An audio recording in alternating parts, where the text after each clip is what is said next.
My role is now going to change. I'm now going to be a panel moderator, so if my panel could come up, please. And this one is about trust and reputation, principally. And I think we've heard a lot about that today, especially about some of the points that have come up during the Talk presentation and even in other conversations since then. I'd like to introduce Mark Camillo on my furthest right, cyber lead at AIG, Kath Goulding and Centre, head of information security at Nominet UK, and Daniel Selman on my right, who's cyber industry deputy head at the MOD. We've heard from Talk, and I'd like to extend the discourse. Our talk is about trust and reputational risk, so I'm actually going to kick off with Mark, who's embedded in the insurance industry.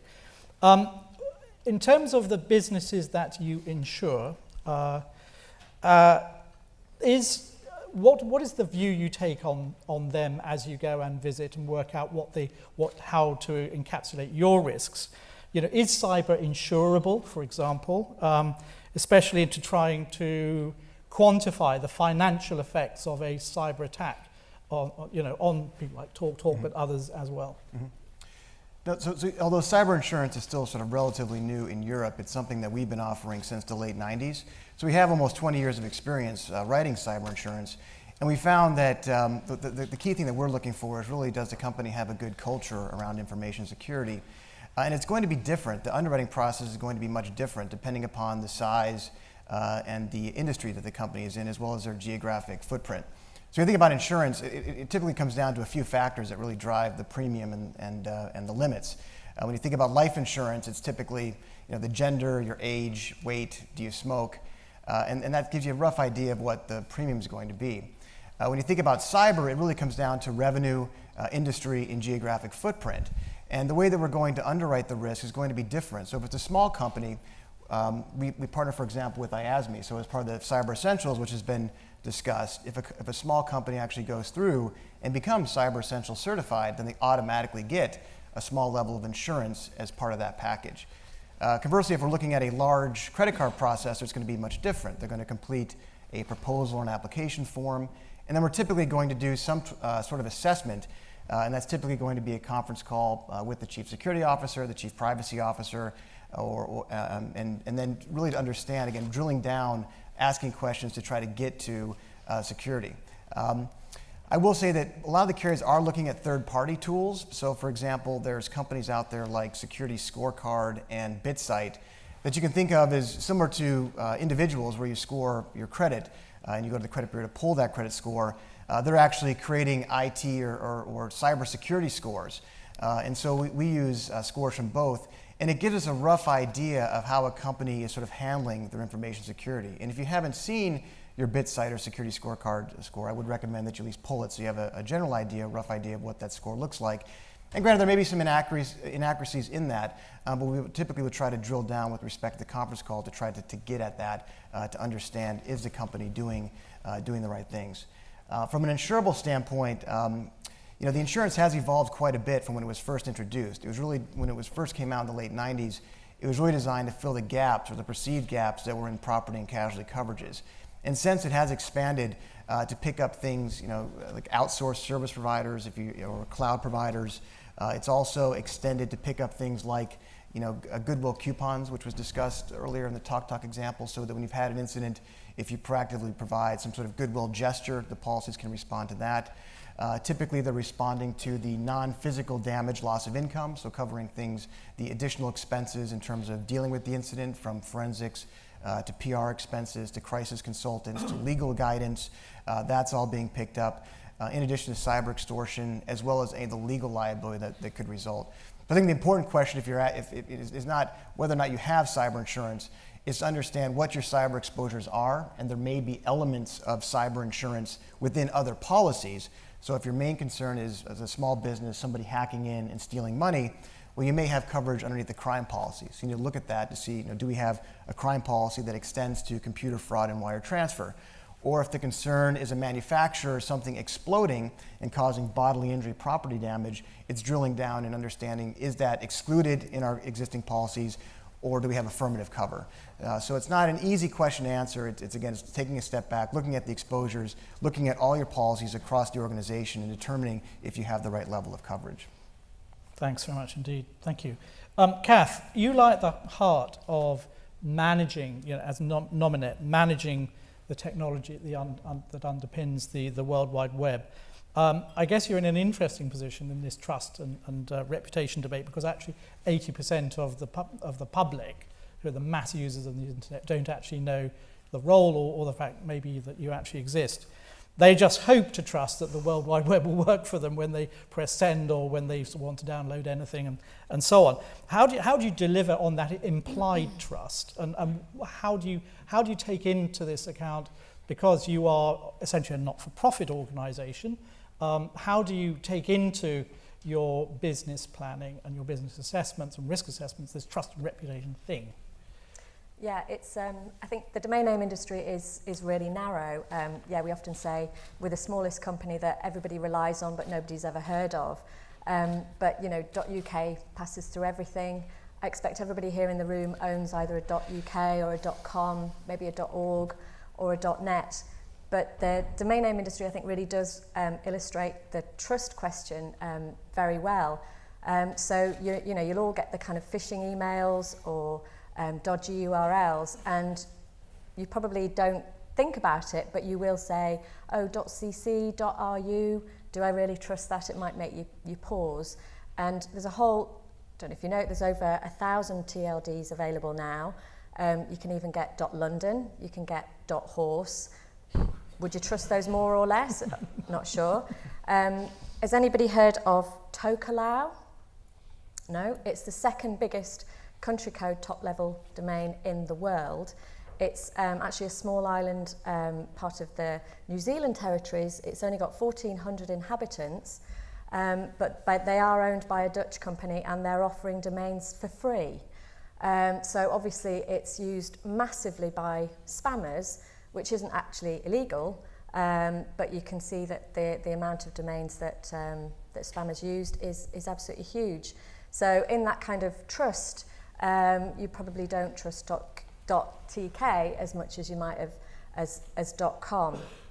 And on the other end of the spectrum, is there anybody from NCC Group here? Yes, there is. A bit of free publicity for you.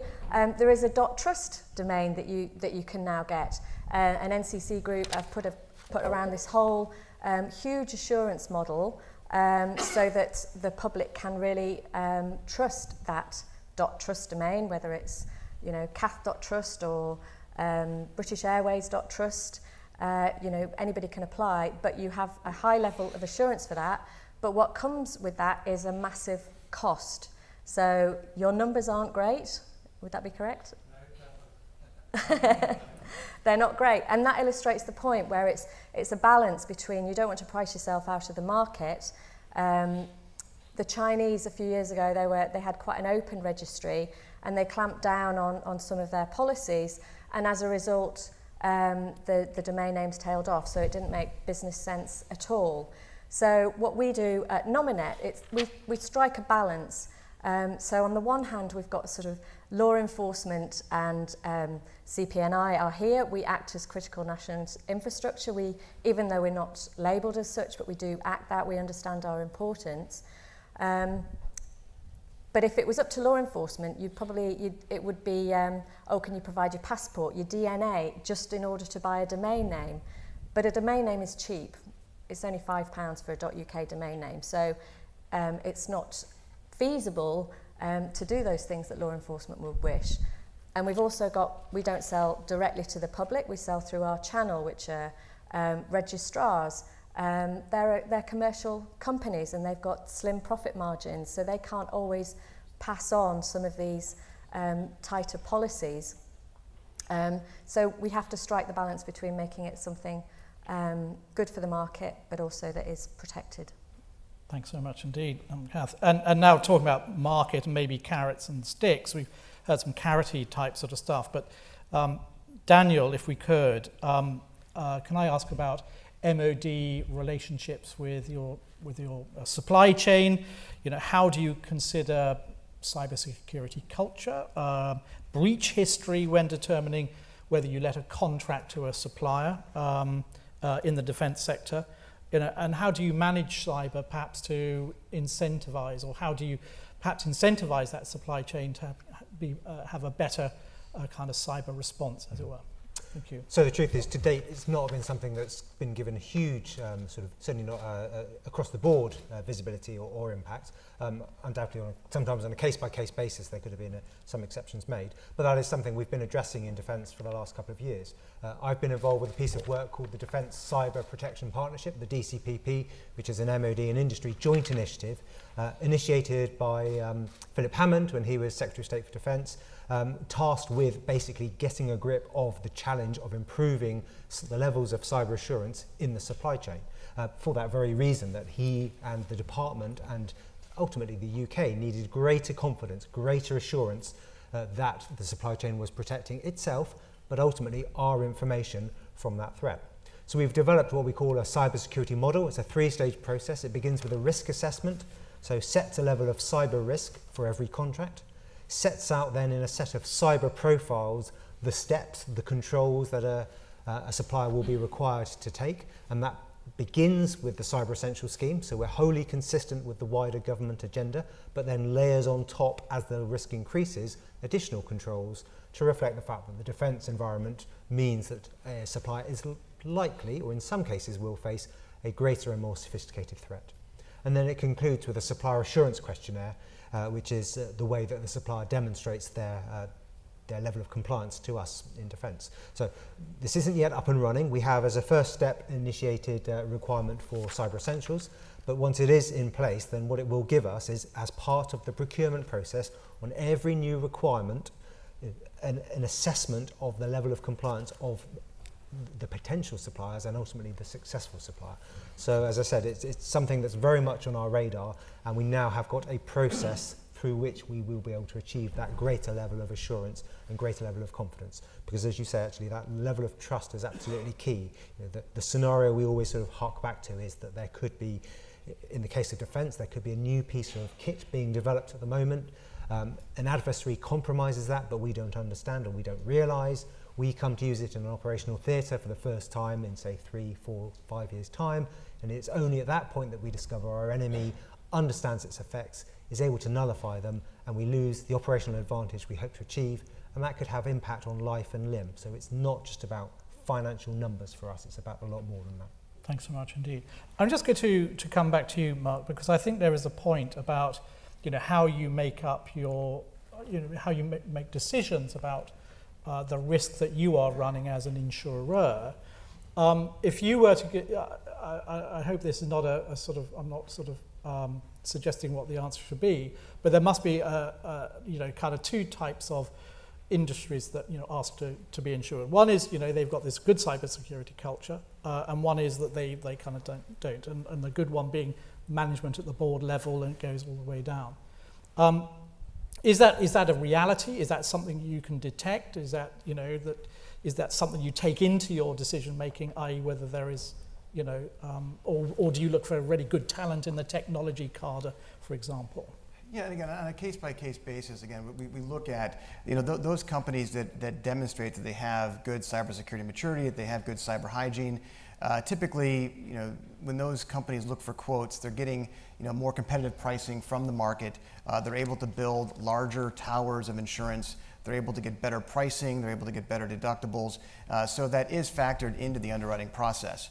I would say conversely, if a company doesn't have good controls, it doesn't mean that they're uninsurable, but there may be certain things that get put on the policy. So for example, if they're not encrypting, then perhaps you put an exclusion on that if they lose a laptop that's not encrypted, it's not covered. Or if they're not compliant with PCI, then perhaps you'd put an exclusion that if there's any sort of claims arising out of failing to meet the PCI standard, or any of the card reissuance cost, of fraudulent usage on those credit cards would be excluded. I mean, typically, if you're going down that route and you're actually putting those exclusions on, typically that can move the company in a direction to improve the security so that they're getting, again, better terms from the insurance companies. Great. Kath, any closing comments on culture, actually? And I'm going to ask Daniel another question in a second. Yeah, I think culture in an organisation is absolutely paramount. I sort of say when on our induction course at Nominet that, you know, I'm not the policeman. There's lots of policies and rules in place because obviously what we do is very important. But I really open up with lots of incidents. I hate the kind of, you know, training by, you know, clicking through a PowerPoint because they're so dull and the message doesn't get through. I think you have to adapt the message of security into your culture. It has, you know, security has to marry into the culture, so has to be adapted accordingly. And I think if you set yourself not to be out the policeman, then you're more likely to get people to come up with their concerns. And I think that's the great thing. It has to be part of everybody's role in the organisation, from the front desk who are allowing people in, to the people on the telephones, all the way through to those that are configuring the firewalls and writing the code. And Daniel, my last point before we actually push this open to the floor, harmonisation with, you know, because cyber is not the only issue, there's also physical security and also personnel security in that kind of triumvirate. What are your views on, you know, supply chain responding almost to incorporating all three into a holistic policy? So we sort of tackle that through two ways. So, I mean, there are existing mechanisms for sort of assurance around physical security through a process called ListX. So if a supplier has a location that will be handling material at a secret or above, then they have to go through some achieve assurance against some physical controls. But within the approach that we're taking, and our approach is very broad, it's across the totality of the defence supply chain. It's not limited to particular classifications. What we do is, as the levels of risk increase, is that we expand the controls not only to include additional technical controls, but to start to touch on some of those broader, more holistic controls, which will give us that greater level of assurance. So actually, we look at things like, you know, what personnel security measures are in place, what behavioural, cultural indicators can we take sort of readings of, what policies. And so it's just starting to extend that concept that security is absolutely not just about technical controls. They absolutely have their place, and as we've referred to previously, get the basics right, get cyber essentials right, and I think the figure that's often quoted is that you will probably stop 80% of attacks. So, you know, you don't have to do a lot to get a lot of return on your investment. But the reality is, as the level of risk increases, then the attack becomes more sophisticated, it becomes more persistent. There'll be different vectors, and so you need that greater level of confidence and assurance. Over time, it may well be that we see some more convergence between the physical accreditation, the system accreditation, which also exists in defence, and the approach we're taking, which is largely organisationally based. But you know, for now, we've got our separate approaches, but which they align and they complement. Great, thank you very much indeed. We are working, because the Minister was a bit late, we're working on a quite compressed timescale this afternoon. So I'm going to throw this open to the floor now. We've covered some points, but this trust and reputation thing is a huge field, I think, and I think we've touched on a number of points. So can I have some, for about 5 minutes now, if I could have points from the floor on trust and reputation. There's got to be someone. Stunned. They don't trust us. Yeah. Professor Cornish, you always have something to say for yourself in these matters. You know, just go and ask just an incisive question. One question did come to mind, which is, we're talking about something that's very soft in terms of trust and reputation, but clearly of vital importance. So the question that occurred to me was, if you find, and it really is picking up from some of the points that were made by our colleague from Talk. have you thought about how you get it back once you've lost it? Kath. Thanks for that. I think it's really hard, and I mean, avoiding the question a little, but in the domain name industry, we're part of a wider ecosystem, and so it's not just about managing, our own risks. It's about working with organisations in the same sort of internet ecosystem.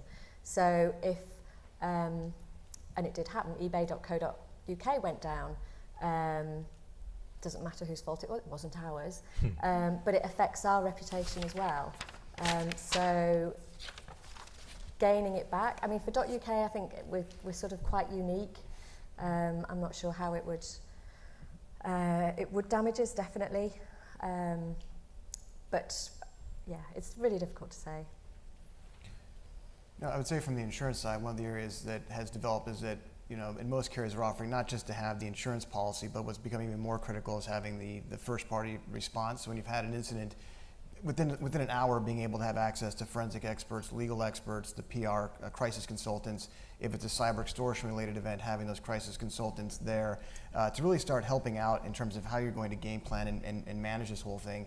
And in some cases, it may be advice, similar, they've seen other cases where you're always balancing that rush to get the information and to notify individuals versus let's try to get as much of the facts as we can. And there have been several incidents where they've been able to push back and wait to say, let's not overreact to this, let's make sure we do the full due diligence. And they've gone through that, and where they were going to announce, they found out, well, the information was actually encrypted, or they didn't actually access what was originally thought, and they averted having the PR crisis in the first place because they kind of went through that process. And typically that's because you have those experts that are there that can give you that advice. I suppose, yeah, I should have said really, I mean, we do have it's getting PR involved, like you're saying, and having exercises so that you can practice working with them to get the messages out straight away. I mean, I think it's a day, Jess probably said this, a day is too long. It's now in a matter of hours you've got to get the message out. And from a defence perspective and a government perspective, we're often not just damned whatever we do. I mean, the classic example is we will have an incident where a serving member of the military loses a fully encrypted laptop, and the headline will still say bungling civil servants lose top secret information. And we always put in our pre-buttles, but they don't work. So we just take them on the chin and move on. Well, I actually, from my point, I think, one point here was you think it through beforehand. You go through the scenarios. Because I think in terms of restoring or even maintaining reputation, it starts as soon as you realise that something's happened. And it can't wait, a few days, right, okay, how are we going to rebuild? If you react, the first thing is, what do we do in order to keep our reputation as high as possible in our response? And I think Talk probably, got that in terms of honesty and putting out freebies and then being seen as a more secure thing. I think that probably started very, very soon after they realised they got the breach, which is probably entirely appropriate. The longer you leave it, the more, in the lack of information, the more your reputation actually, I think, declines. When you go back with a measured response, which you've thought through beforehand, I think you're probably in a much better place. Can I come back on that very quickly? Yeah. I mean, this just sounds to me quite brittle, because it sounds to me like what you're saying is, well, it must never happen in the first place. And I'm sure Talk said the same. It must never happen. We've got all these, we game it, we have various systems, we'll get our crisis people in and so on. But what impresses me most about trust and reputation is that they are both very, very fragile, but clearly utterly vital to what's going on. So the prospect of losing them could be really very real because they are so fragile. So it seems to me it's too brittle to say that this must never happen, because clearly it happened with Talk. So I'm just intrigued on the basis of Jess's comments, to work out how on earth you manage this. Is that the way to do it? Has she got the model? I don't think there will be one model with there. And I think what you've got to do, and if you are a board member, in a commercial company particularly, where your share price, crashing your share price makes you vulnerable to merger and acquisition, for example, and so on, especially if it happens twice. is this is something you would actually think through beforehand in terms of making sure you don't lose control of the agenda and thereby lose more reputation than you would have, acknowledging that a cyber breach is going to happen at some time in the future, because that's the point that we're actually making today quite strongly, I believe. But in so doing, I'm going to, we've now reached 0 on the thank you very much, Paul, for that incisive comment. We reached 0, so thank you very much indeed, panel. That is a really interesting but very broad subject. I think we've merely scratched the surface and maybe just sort of set some more thinking going. But thank you very much indeed.